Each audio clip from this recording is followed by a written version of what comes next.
Oke guys, welcome back to Daily Charting with Toshi, di mana kita akan daily chart your favorite cryptocurrencies. Dan sekarang kita masuk ke DCWT sesi kedua. Di mana di sesi kedua ini fokus kita akan lebih ke pembahasan komen dan juga charting altcoins ya.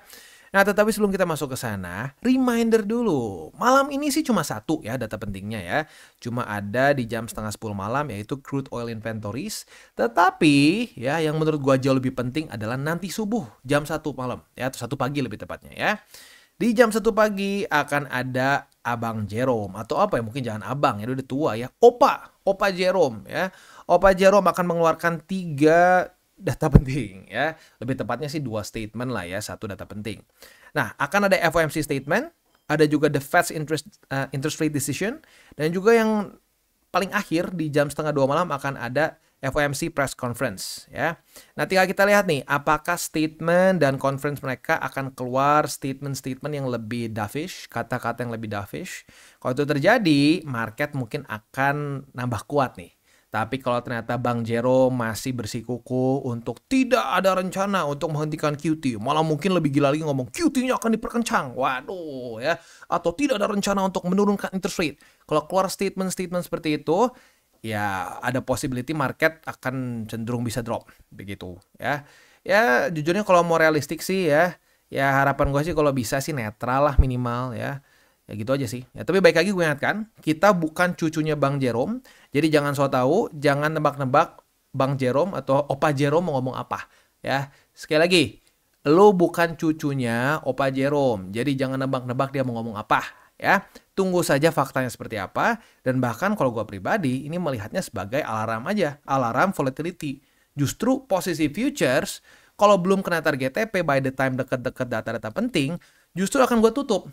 Kalau gue seperti itu ya. Buat yang agresif minimal pasang SL. Begitu. Sekali lagi, SL itu macam-macam caranya ya. Mau dari margin lu minus berapa lu SL boleh, struktur boleh ya. Gue nggak bisa kasih spesifik satu SOP karena banyak caranya ya. Oke, itu aja untuk remindernya. Next kita lihat BTCD. Untuk BTCD kita bisa lihat ya, ada koreksi dikit. Tapi ya overhaul gitu. Overall, kok jadi overhaul ya? Bukan mobil. Jadi intinya apa? Intinya BTCD masih terus trajectory-nya ke atas. Begitu. Kenapa? Ya jelas korelasinya balance sheet terus turun. Masa-masa QT, jangan ngarap kita dapat altcoin season. Begitu. Susah. Sekalinya dapat itu hanya PHP nih, kayak gini nih, PHP ya. Banyak yang kejebak, udahnya dikocok lagi di market. Begitu ya. Ya kalau gua rasa sudah cukup banyak yang udah banyak yang kena getahnya dari altcoin, ya udah terlalu banyak kena bullshit dari para dukun yang teriak-teriak altcoin season. Kalau gua rasa orang-orang udah mulai wise up, and then udah nggak terlalu ngarepin altcoin season. Gini ya, kita jangan jadi pesimis, jangan jadi optimis ya, jadi seorang yang optimis maupun pesimis di market. Kita jadi orang yang realis aja. Ya, selama ini data balance sheet masih terus turun, masih QT, historically speaking sangat sulit atau bahkan nggak pernah ya. Lihat, masa-masa QT kita nggak pernah dapat altcoin season yang signifikan. Begitu, altcoin season yang signifikan, BTCD terjun payung itu terjadi saat antara QE atau netral. Ya kalau nggak netral atau QE ya jangan berharap. Begitu ya. Ini sama aja kayak gini, kalau lu berharap lagi QT gini, lalu tiba-tiba dapat altcoin season itu sama aja kayak lu berharap lagi hujan jatuh mobil, bam gitu. Tidak ada datanya seperti itu ya. Ya itu aja. Ya jadi keep it 70-30 or at max 60-40 ya. Oke, beres. Langsung aja komen. Yang pertama, wah ini sempat di like sama satu ya. Dari Bro Hadi Kusuma ya. Mantap pokoknya Bang Toshi, gua ngikutin kata-kata lu dulu dan sekarang porto gua yang tadinya minus 30% udah hijau walaupun baru 0,5% ya. Makasih Bang, sehat selalu, mantap ya. Nggak masalah, yang penting apa? Minusnya udah hilang dulu. Ya, ingat tujuan utama dari kita investasi adalah jaga resiko. Dan setelah dari itu ya minimal nggak boncos dulu, minimal BEP dulu. Begitu. Nah setelah dari itu baru pelan-pelan dengan kita menjaga resiko, profitnya akan ikut sendiri.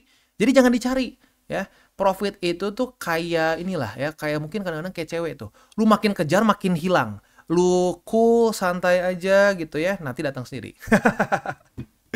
Aduh ya. Oke, next dari Tuan Tanah. Ini juga udah sempat di like sama satu ya. Tuan Tanah, aku 100% Bitcoin bang. Setelah rugi dan syukur bisa balik modal. Dan sekarang Bitcoin semua dah lebih aman. Gimana bang? Nggak masalah. Ya. Nggak harus punya altcoins. Ya. Jangan sampai diintimidasi. Oleh siapa ya? Siapa lagi sih kalau bukan dukun? Ya. Siapa sih yang nyuruh terus punya altcoins gede-gedean? Dukun kan? Ya. Kalau kita sih ngomong 30% juga udah cukup. Gitu ya. Nah, jadi nggak apa-apa. Kalau lu konservatif, tidak nyaman dengan volatility altcoins, ya sudah, 100% BTC tidak masalah. Bahkan kalau mau dibandingin ya, kalau porto lu 100% BTC dibandingkan dengan porto 100% alts, itu menurut gua akan jauh lebih besar possibility lu hilang duit nggak kira-kira di 100% alts. Gitu, dan itu terbukti lah, itu terbukti, nggak ada lah. Gue belum pernah dengar nih, ya di cycle ini terutama, gue belum pernah dengar ada orang yang 100% altcoins nggak ancur-ancuran. Karena oke, misalkan 1 plus ya, berapa banyak yang negatif? Kita dalam masa-masa QT. Masa-masa QT tuh hancur rata-rata alts. Begitu ya. Tapi jangan sampai lu berpikir bahwa wah Bang Toshi anti altcoins. Enggak, boleh. Dan gue pribadi pun punya altcoins, tapi rasionya tepat 70-30. Begitu ya. Jadi intinya apa? 100% Bitcoin nggak masalah. Mau 90, 80, 70, sampai mentok-mentok 60 nggak apa-apa. Tapi jangan lebih lagi. Kalau lebih lagi, ya siap dengan resikonya, ya minus besar gitu, ya. Next dari Nagaraps, ada yang bilang bahwa Bitcoin akan ke 1 juta USD. Ya, banyak lah orang ngomong 1 juta, 2 juta, ya salah ngomong gitu ya. Tapi melihat dari tiap cycle data statistik di masa lalu yang mana kenaikan selalu menurun terus. Nah, ini disebut apa?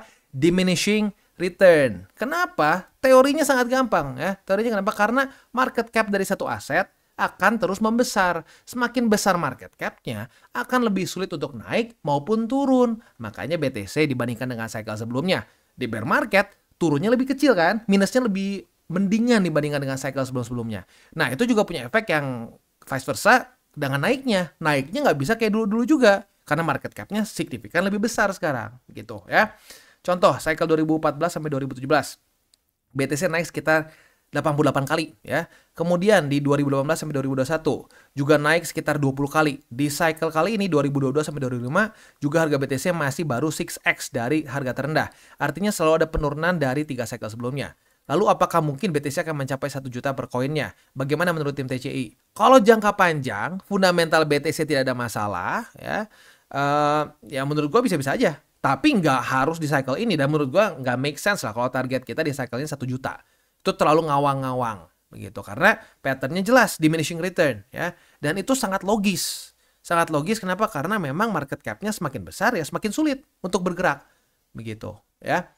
Mantap. Gue suka banget dari Bro Nagaraps. Ini artinya lu benar-benar melihat. Ya. Melihat faktanya seperti apa. Karena banyak sekali orang-orang yang wah BTC dulu pernah tuh 20x, 30x, 88x. Ya kali ini bukannya tidak mungkin. Padahal matematikanya nggak make sense. Begitu. Ya. Nah ini gue suka. Ya, gue suka sekali banyak orang-orang di TCI yang seperti ini. Ya, melihat fakta data statistik.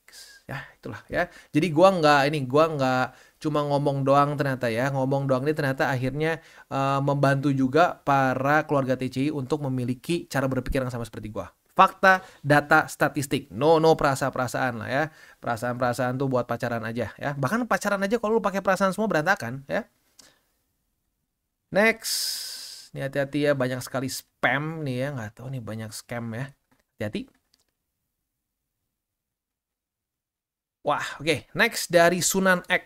Kirain emang ada noise dari headsetnya, Mak. Sampai di otak-atik. Enggak, itu kemarin ya. Bukan kemarin, tadi pagi ya. Gue lagi ini di rumah ada apa namanya lagi ada yang dibenerin lah ya, ada sedikit renovasi jadi ya, sedikit berisik lah ya, sorry sedikit berisik tapi ya udahlah ya, dikit-dikit lah ya. Gue tadi sempat denger nggak terlalu parah lah. Ternyata memang dari suara videonya. Mau tanya Mak, untuk pembentukan garis struktur support dan resisten itu idealnya berapa sentuhan dari ekor candle? Soalnya saya bingung lihat di chart Matoshi ada yang 2 dan 3 sentuhan. Terima kasih Matoshi dan tim, selamat bertuai. Nah, jadi sebenarnya gini sih, paling simpelnya ada struktur aja di mana, begitu 3 boleh, 2 boleh, begitu ya. Dan gini, untuk struktur ini aturannya bukan aturan ya, tapi kecenderungannya seperti ini. Semakin baru si supportnya atau resistennya, itu akan lebih efektif. makin lama itu orang cenderung lupa. Kenapa seperti itu? Karena ada fenomena yang disebut sebagai recency bias. Makanya kadang-kadang support yang udah kelamaan sama gue buang juga. Gitu, gue update lagi. Begitu, karena sekali lagi ada namanya recency bias. Orang udah lupa sama support yang dulu. Gitu, ya. Oke. Next. Wah, gila, banyak sekali ini ya, spam. Oke, ada lagi dari Farhan Sokia. Berkat dengerin. Aduh, sorry, salah baca ya. Berkat dengerin Toshi, akhirnya bisa BP. Thanks. Sisa nunggu posisi pas FOMC. Mantap. Ya, gue seneng banget ngedenger orang-orang yang bisa BP dari kerugian begitu ya. Dan ini semua terjadi bukan karena gue hebat, karena gue tahu masa depan mau seperti apa. Enggak. Karena gue benerin mindset. Ya, benerin mindset, nggak tebak-tebakan, terus konsisten. Begitu. Ya. Mantap, mantap, mantap. Next dari Zona Kumpul. Bang Toshi sehat selalu ya, Bang dan keluarga. I love you katanya. Oh, siap ya. I love you, ini kayaknya orang Sunda jangan-jangan ya. Saya lagi senang banget, saya senang bet hari ini ya. Porto sudah hijau berkat rasio 70-30. Mantap ya. Tetapi saya ubah ke 95-15 setelah melihat altcoin rank 10 market cap lagi lesu. Boleh. Pokoknya kalau lu, ini kayaknya salah deh mungkin. Lu 95-5 ya kali ya. Atau jangan-jangan 85-15. Yang nggak tahu lah antara dua itu. Selama BTC-nya yang digedein nggak masalah. Kalau alts-nya yang digedein nembus dari 40%. Nah itu bahaya ya. Berkat DCA dari Bang Toshi, Porto saya jadi selamat. Mantap. Saya nggak all in di 96.500. Tapi nyicil hingga turun ke 93.700. Dan pas sekali peluru saya habis di angka 94.000. Saya pasrah apabila tadi dam terima nasib. Dan seperti dilempar dari pesawat, nggak dibekalin parasut. Dan pagi ini naik sedikit aja udah mau ke bulan rasanya Porto karena DCA. Dan sekarang saya punya bom nuklir katanya ya. Buat ngebom si kakek Pawal nanti malam Bang Toshi.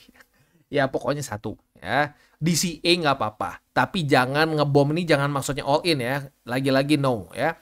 Apabila nanti malam kakek Pawal bikin dam BTC ya DCA aja pokoknya ya, siapin itu kan ada struktur tuh, kan udah garis-garis tuh ya, garis-garis struktur ya tinggal dimanfaatkan. Saya sudah bawa bom nuklir buat ngeledakin terus saya serok puing-puing BTC. Makasih Bang Toshi untuk ilmunya. Saya doakan sehat selalu, sehat terus Bang Toshi dan keluarga dan sukses terus sampai bumi mengambil kita. Amin. Mantap ya. Seneng gue dengernya ya. 70-30 lagi-lagi ya. Jadi inilah risk reward ratio-nya tuh balance begitu ya. Next dari Dani Andrianto. Bang Toshi selalu bilang keep it 70-30 BTC alt. Terus jangan mendahului market. Apa nggak boleh DCA alt sekarang Bang? Soalnya kalau nanti ada news yang berkorelasi dengan liquidity market, pumpnya keras. Nah, kalau kita belum punya posisi, bisa FOMO dan nyangkut di tiang hijau pencari tumbal. Intinya apa kita harus benar-benar nunggu liquidity baru nyicil masuk alts? Enggak dong, kan udah 70-30. Lu 30-nya udah di alts kan? Ya harusnya nggak FOMO dong. Ya, dan lagi pula gini loh. Ya, saat 70-30, kayak contoh sekarang deh. Ya, BTCD kan meningkat terus. Berarti artinya posisi BTC lu mungkin lebih gede. Nggak 70-30, mungkin sekarang 72, 73. Ya. Nah, pas dia 72-73, lu boleh DCA ke alts, itu nggak masalah. Yang penting rasionya keep it 70-30. Begitu. Jadi sekali lagi gue ingatkan ya, bukan lu jebret 70-30 terus biarin. Enggak, lu bisa terus lu bisa terus imbangin, karena market kan terus bergerak. Ya, sekali lagi, faktanya di market BTCD meningkat terus. Saat BTCD meningkat terus, otomatis rasio ini akan memberatkan ke BTC-nya. Begitu. Jadi, misalkan sekali lagi gue kasih contoh ya.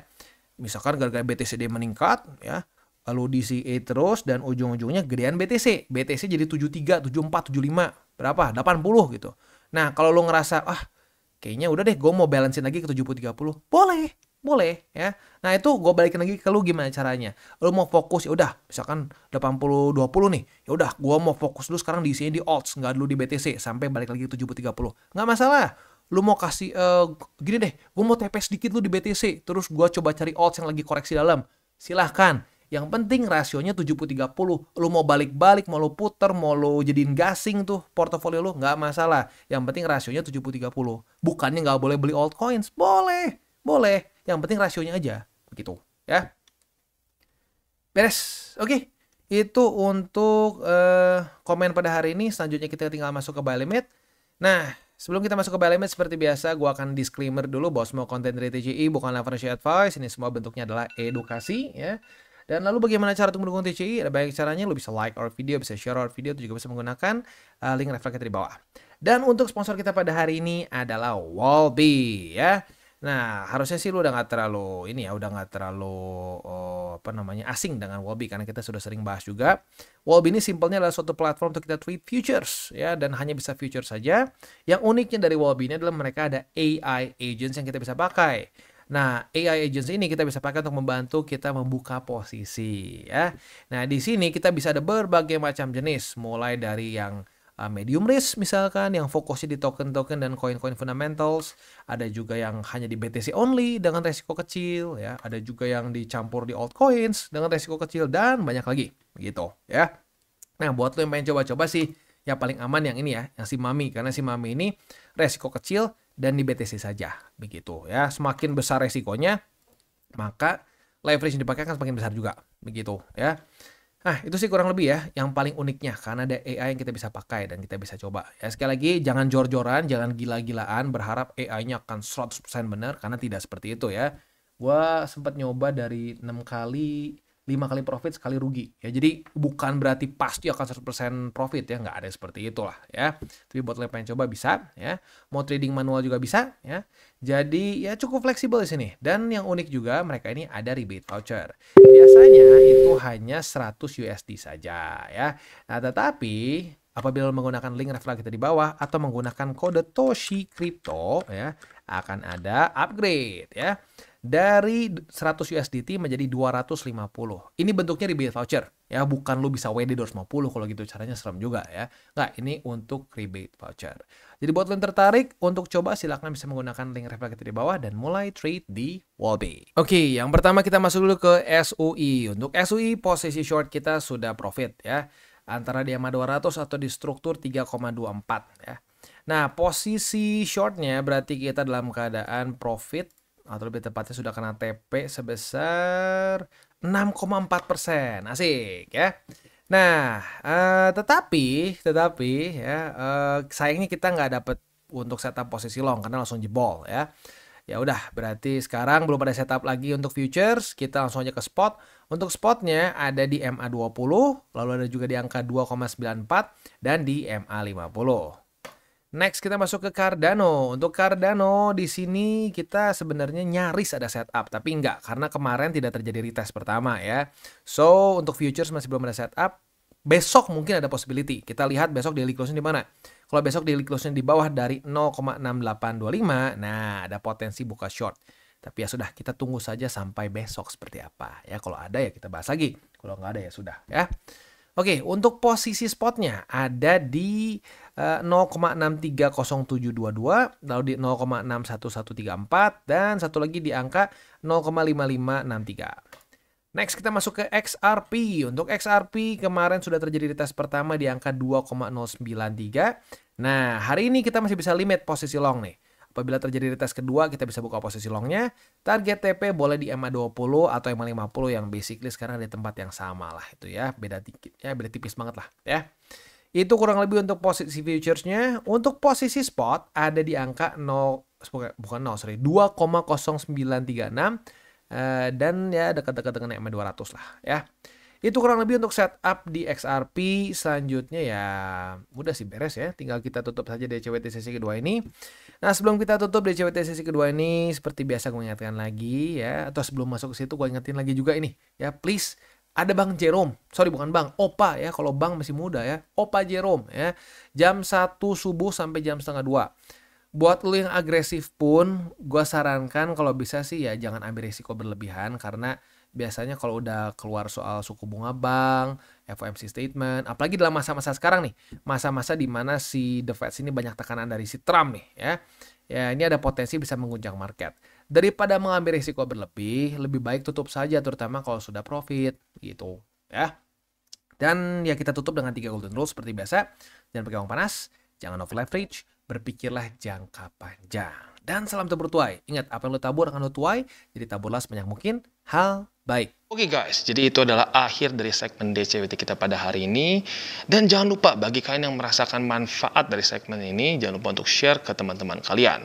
Dan apabila lu pengen mensupport channel kita, ya TCI, jangan lupa untuk menggunakan link referral kita di bawah. Nggak wajib, ya, tetapi apabila lu menggunakan link referral kita di bawah, ada macam-macam, ya, dari Bybit, Huobi, Maxi, toko kripto, dan banyak lagi, ya. Ya, walaupun nggak wajib, tapi kalau menggunakan link referral kita, lu secara langsung membantu perkembangan dari TCI. Dan satu lagi, jangan lupa juga untuk join Telegram group kita, di mana kita bisa ngobrol-ngobrol santai mengenai dunia cryptocurrency secara dua arah. So, jangan lupa untuk like, subscribe, klik the bell icon, and see you on the next video.